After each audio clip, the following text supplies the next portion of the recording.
Hi everyone, welcome back to a new video and a new recipe. গরমকালের প্রধান একটা সবজি কিন্তু পটল, আর সেই পটল দিয়ে যদি হয় এরকম মাখো মাখো পটল চিংড়ি, তাহলে সানডে স্পেশাল লাঞ্চ মেনু কিন্তু একদম জমে ক্ষীর। কীভাবে বানালাম এই পটল চিংড়ি, চলো আজকে সেটাই তোমাদের সাথে শেয়ার করছি। পটল চিংড়ি বানানোর জন্য নিয়েছি পটল, আলু, পরিমাণ মতো চিংড়ি মাছ। ফোড়নের জন্য নিয়েছি গোটা গরম মশলা, তেজপাতা, শুকনো লঙ্কা, গোটা সাদা জিরে।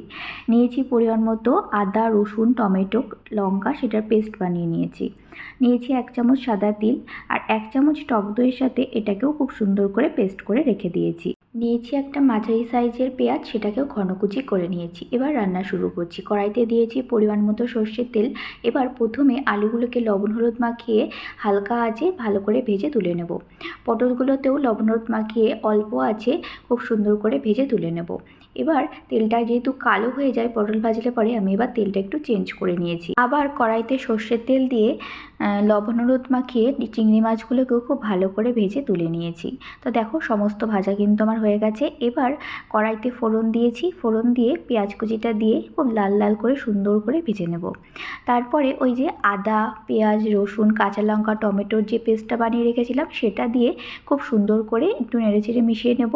এরপর অ্যাড করব কাশ্মীরি লঙ্কার গুঁড়ো, ধনে গুঁড়ো, হলুদ গুঁড়ো। দিয়েছি পরিমাণ মতো লবণ এবং অল্প 2-4 দানা চিনি। এবার মশলাটা মিডিয়াম টু লো ফ্লেমে খুব সুন্দর করে কষিয়ে নেব। আস্তে আস্তে কষাতে কষাতে দেখবে মশলা থেকে সুন্দর একটা রং এসছে। দেখো, রংখানা কি খাসা এসেছে না? এবার এই মশলাটার মধ্যে অ্যাড করব ওই যে আগে থেকে পেস্ট করে রাখা সাদা তিল আর টক দইয়ের যে মিশ্রণটা, সেটা অ্যাড করে দেবো। এই টক দই আর সাদা তিলের যে মিশ্রণটা অ্যাড করছি, এটা দিয়ে কিন্তু একদম ফ্লেমটা লোতেই রাখবো, না হলে অনেক সময় দই দেওয়ার কারণে ফেটে যাওয়ার চান্স থাকে। তো এইটা অ্যাড করে দিয়ে এবার খুব সুন্দর করে হালকা হাতে মিশিয়ে নেব। এইবার অ্যাড করব আগে থেকে ভেজে রাখা আলু আর পটলটা। আলু আর পটলটা দিয়ে মশলার সাথে খুব সুন্দর করে কষিয়ে নেব। মিডিয়াম টু লো হিটে আলু আর পটলটা মশলার সাথে কষাতে কষাতে আবারও দেখবে একটা দারুণ সুন্দর রং চলে এসেছে। মিডিয়াম টু লো হিটে এবার সুন্দর করে আমি আলু আর পটলটা কষিয়ে নিচ্ছি।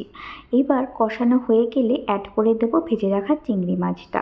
ভেজে রাখা চিংড়ি মাছটা অ্যাড করে দিয়ে মশলার সাথে খুব ভালো করে আরেকবার নেড়েচেড়ে মিশিয়ে নিয়ে আমি অ্যাড করে দেবো পরিমাণ মতো জল। দেখো, রংটা কি সুন্দর এসেছে না? আহা, দেখলেই মনটা ভরে যাচ্ছে। জল অ্যাড করে দিয়ে গ্যাসের ফ্লেমটা বাড়িয়ে দেবো। জলটা তারপর ফুটে গেলে পরে গ্যাসের ফ্লেমটা করে দেবো মিডিয়ামে। এবার একটুখানি গ্রেভিটা ঘন হয়ে যাওয়া পর্যন্ত ওয়েট করব। গ্রেভি ঘন হয়ে আসলে তারপরে অ্যাড করে দেবো পরিমাণ মতো গরম মশলা আর 1 চামচ মতো ঘি। দিলেই ব্যাস রেডি হয়ে গেল পটল চিংড়ি। এরকমভাবে পটল চিংড়ি তোমরা কিন্তু অবশ্যই একবার বানিয়ে দেখো। কথা দিচ্ছি, বাড়িতে সকলের পছন্দ হবেই হবে। কারণ আমিও এইভাবে পটল চিংড়ি প্রথমবার বানালাম এবং আমার কিন্তু বাড়িতে সবাই খেয়ে প্রশংসা করেছে, তাই তোমাদেরকেও রেকমেন্ড করলাম। দেখো, তোমাদের সাথে কথা বলতে বলতে এদিকে পটল চিংড়িও কিন্তু আমার রান্না একদমই প্রায় শেষের পথে। তো রেসিপিটা কেমন লাগলো অবশ্যই কিন্তু আমাকে কমেন্টে জানিও। আমার রেসিপিগুলো তোমাদের কেমন লাগছে সেটাও জানিও। আর নতুন কোনো রেসিপি যদি জানতে চাও সেটাও কমেন্টে জানাতে পারো। আমি চেষ্টা করব সেটাও তোমাদেরকে করে দেখাতে। তো দেখো, পটল চিংড়ি কিন্তু আমার একদম রেডি। রান্নার প্রসেসটা কিন্তু আমি আগেই বলে ফেলেছি। তো দেখো, রঙটা আর গ্রেভিটা দেখলেই কিন্তু মনে হচ্ছে যে অনায়াসে একতলা ভাত খাওয়া হয়েই যাবে। যদিও এই ভিডিও শেষে আমি আজকের লাঞ্চ থালিটাও তোমাদের সাথে শেয়ার করব। তো আজকের লাঞ্চ থালিতে কী কী ছিল সেটাও কিন্তু তোমাদেরকে এই ভিডিওতেই আমি দেখাবো। তোমরাও চাইলে কিন্তু এভাবে একটা লাঞ্চ থালি অনায়াসে সাজিয়ে ফেলতেই পারো।